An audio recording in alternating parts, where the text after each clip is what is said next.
La situation est difficile pour ne serait-ce que dans le secteur automobile, dont là encore les Ardennes sont concernées. Manque de visibilité quand même pour les chefs d'entreprise. Les réglementations changent. On dit qu'en 2036, il faudra supprimer les voitures thermiques et puis finalement on continue.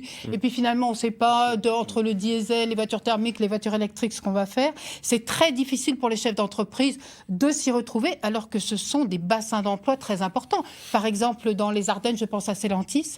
Oui, là encore, effectivement, on est sur un exemple, pour que nos auditeurs comprennent bien, téléspectateurs comprennent bien, l'Union européenne dit à partir de 2035, on ne devrait plus avoir de mise en vente de véhicules thermiques.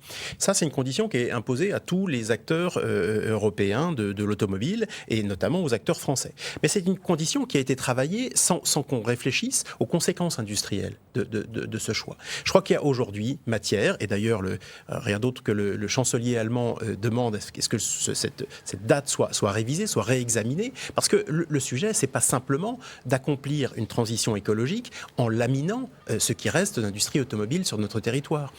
Je crois qu'on doit arriver à concilier les deux, et aujourd'hui c'est parfaitement possible. Il faut que l'Union européenne prenne conscience de sa force. Nous sommes le premier marché justement, au monde. Sur l'industrie et sur l'industrie automobile, on a aussi des choix d'industriels qui ont été désastreux pour la filière à produire des voitures électriques moyen plus haut de gamme, alors que ça ne répondait pas aux besoins des populations. Il y a une vraie question, là aussi, de planification, de reprise en main de ce que nous voulons pour les décennies à venir, et la planification en est une. Il y a la question dans l'industrie, y compris, moi j'étais avec les Wallers dans les Ardennes, j'étais à ArcelorMittal avec les travailleurs, à Sonoco, à Laon, et je soutiens bien sûr les travailleurs de Tréfimétaux. Et c'est essentiel d'être à leur côté dans ce moment, mais il y a un élément central, c'est que à certains moments dans notre histoire, on a besoin, oui, de poser la question de la nationalisation, y compris des moyens de production, dans une perspective de contrôle et de maîtrise. Parce que quand on a l'acier, je prends l'exemple de l'acier avec les hauts fourneaux du nord de la France d'ArcelorMittal, on vient juste d'obtenir, après des mois de bataille, vous parliez de l'Europe justement,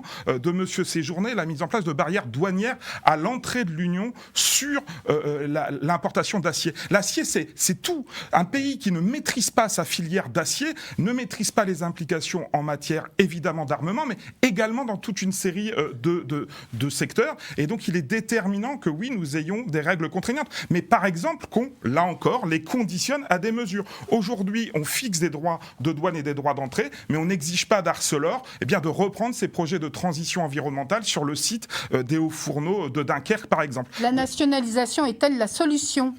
Très honnêtement, là, on a un discours qui revient des années 70. Là. Non, justement, vous trompez. On ramène la planification, l'organisation socialiste la planification, c'est De Gaulle, du travail. Aussi, hein. Oui. Elle était nettement moins directive avec le Gosplan, l'Union soviétique, et c'est plutôt votre référence. Voilà, ça y est, vous êtes déjà au point Godwin du débat. Mais non, pas du tout. Nationalisation, faut être sérieux, est-ce que c'est une solution ? Ça ne peut être une solution temporaire sur un certain nombre d'activités stratégiques. Là, en l'occurrence, remettre la planification, c'est vraiment absolument pas le mot bon choix. Le bon choix aujourd'hui, c'est de prendre là encore conscience de ce qu'est la force de l'Union européenne, qui est un très grand marché, le premier du monde. Et on devrait, effectivement, c'est nous qui devrions dicter les conditions d'entrée sur ce marché européen des produits qui nous arrivent notamment des pays d'Asie. Et aujourd'hui, ça n'est pas le cas. Par une espèce de vision, pour le coup, qui cède tout au libre-échange, on a réduit nos frontières et les contraintes que nous imposons aux importations. Ça n'est pas possible. Aujourd'hui, ça menace notre socle de production, comme ça le fait déjà depuis de nombreuses années. Les exemples du textile, les exemples de l'automobile, on produit de moins en moins de véhicules automobiles, et aujourd'hui, le coup suprême, c'est qu'on a des dispositifs d'État qui nous aident à acheter des véhicules électriques qui ne sont pas produits dans l'Union européenne. C'est absolument impossible et lamentable. Jordan Guitton. On le voit bien aujourd'hui, même sur ce plateau, il y a un discours plutôt pro-européen, très proche du macronisme, il y a un discours de gauche qui veut tout taxer, nous rétablir une sorte de communisme, d'État, et puis il y a la solution, évidemment, avec ce qu'on propose, nous, autour de Jordan Bardella. Si demain, nous avions l'honneur de gouverner ce pays, et en tout cas, c'est ce qu'on espère, de pouvoir redonner d'abord de la croissance économique. Cette année, sur les nationalisations pour ou contre ? On a perdu 6500 TPE, PME dans notre pays. C'est le record de faillite. Alors, la nationalisation, parfois, elle peut être adaptée. Moi, je suis plutôt favorable à ce qu'il y ait des outils de l'État, notamment la Banque publique d'investissement, qui puissent investir aux côtés côté des entreprises, mais encore une fois, faudrait-il encore qu'il y ait des investisseurs pour qu'il y ait une industrie métallurgique forte dans notre pays. À écouter la gauche, modèles, je pense aux sociétés coopératives. Que taxer. Bon, on voit que vous êtes un peu... Alors comment le budget va être discuté. Le budget va être discuté. Comment est-ce qu'on fait des économies? Je veux quand même qu'on ait le temps de parler du millefeuille administratif, puisqu'un rapport vous a été demandé. Vous l'avez rendu et vous proposez de faire des économies en diminuant le nombre de strates. Expliquez-nous. On part de la réalité de notre organisation quand on est élu local. Aujourd'hui, on vit dans un enchevêtrement d'interventions publiques qui est aujourd'hui tout à fait étouffant, qui nous coûte cher et qui contribue à ce que nos politiques publiques soient assez largement inefficaces. Je vais prendre juste un exemple. Vous êtes un commerçant et vous voulez déposer, parce que vous avez un petit commerce à ouvrir, une demande pour ouvrir un établissement recevant du public. C'est une procédure spécifique. Eh bien, vous allez à votre mairie déposer votre dossier. Eh bien, la mairie va devoir consulter pas moins de 2 commissions extérieures à ses services pour savoir si on va pouvoir ouvrir cet établissement. Et donc, elle va devoir consulter les pompiers, établissement public qui dépend du département, consulter une commission qui est une commission d'accessibilité à la direction départementale des territoires. Et le résultat de ça, c'est que quand vous déposez votre dossier comme commerçant, le maire ne peut pas vous dire autre chose que je vous fais un retour dans 5 mois. 2 mois de consultation pour la première commission, 2 mois pour la seconde, et ensuite le temps d'intervention des services. On est, pardon, mais chez les fous.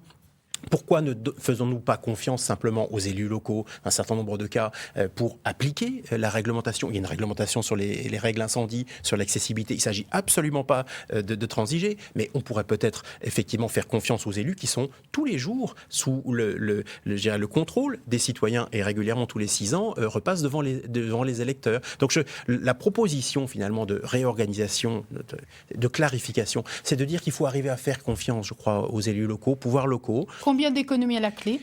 On avait chiffré que simplement en supprimant les coûts de coordination, tout ce temps qu'on passe à discuter avec les autres échelons administratifs, on économise au moins 7 milliards tous les ans en fonctionnement.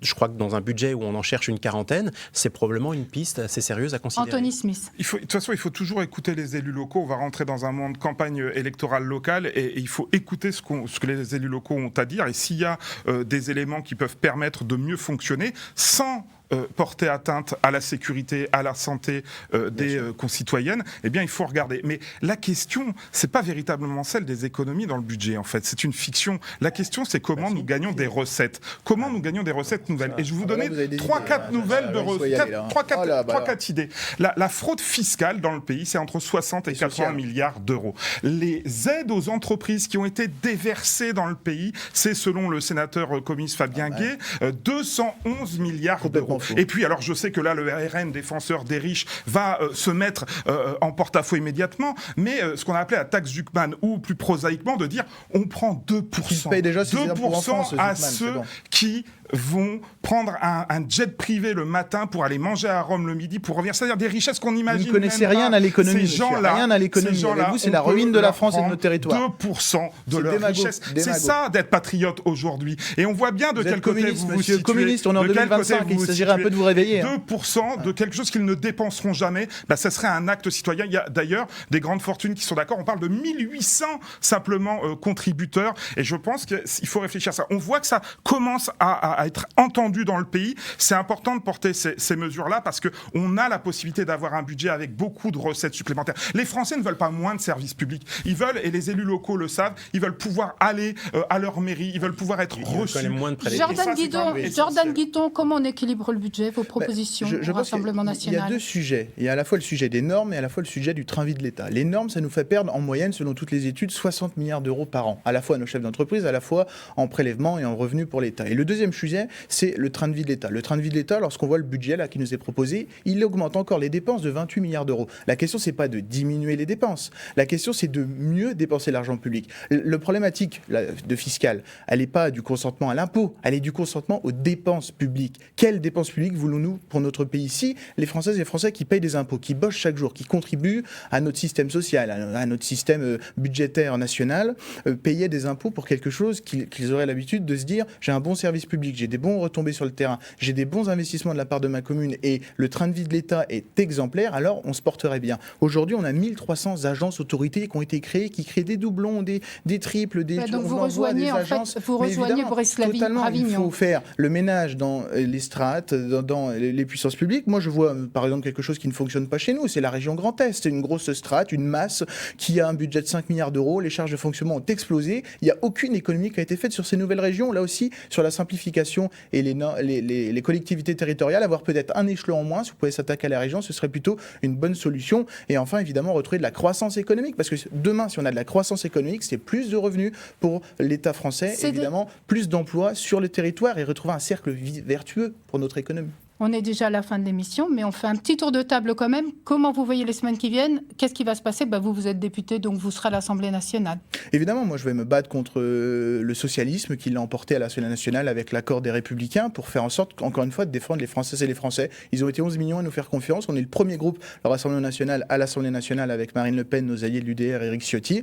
Et donc on va se battre les semaines qui viennent, jour et nuit, sur les bancs de l'Assemblée nationale pour défendre l'intérêt des Françaises et des Français. Anthony Smith, comment tout cela a été perçu au niveau de l'Europe? Écoutez, au niveau de l'Europe et plus largement, nous on a un message, ne désespérez pas, ne désespérez pas. On va évidemment, et nos députés à l'Assemblée nationale vont mener la bataille du budget, mais on propose une autre société, une alternative politique qui soit faite effectivement de mesures qui seront beaucoup plus sociales et populaires. Et puis, on ne perd pas de vue une chose, le tyran Macron ne s'en sortira pas comme ça, le peuple n'en veut plus, il n'ira pas à la fin de son mandat, nous continuons à exiger sa destitution, et c'est une question qui est importante dans le pays, et on va continuer à la porter, à la défendre avec force et conviction.